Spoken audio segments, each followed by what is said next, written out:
Gbagbo a enfin parlé. À 2 jours de l'élection, l'interview de l'ancien président depuis Bruxelles a rapidement fait le tour d'Abidjan ce jeudi.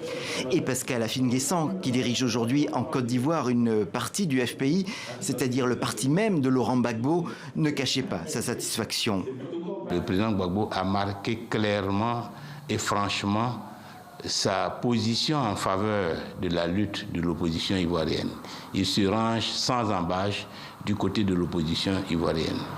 Mais en même temps, en tant qu'adepte du dialogue, en tant que démocrate, il prône la négociation.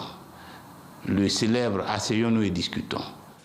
Pour l'autre grand parti de l'opposition, le PDCI emmené par Henri Konan Bédié, l'intervention de Laurent Gbagbo arrive à point. L'opposition a développé une stratégie d'union, tous contre Alassane Dramane Ouattara, le président sortant, et elle appelle au boycott du scrutin. L'intervention du président Laurent Gbagbo nous donne encore plus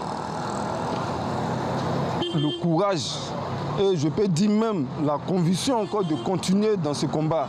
Parce que bien vrai que tous les autres candidats se sont prononcés, il fallait que Laurent Gbagbo aussi se prononce.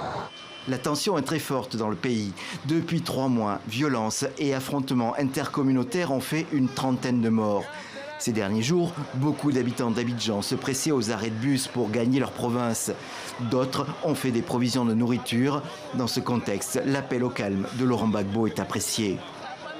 Vu sa position, il a su calmer les deux parties. Et vraiment, c'est un message fort.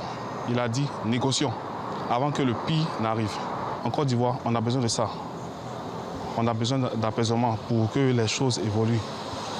Malgré les critiques, Alassane Ouattara n'aura pas changé sa décision de se présenter à un 3e mandat. Jeudi soir, il a conclu sa campagne par un grand meeting dans la commune d'Abobo, à Abidjan. Avec le boycott de ses principaux adversaires, il espère être réélu dès le premier tour.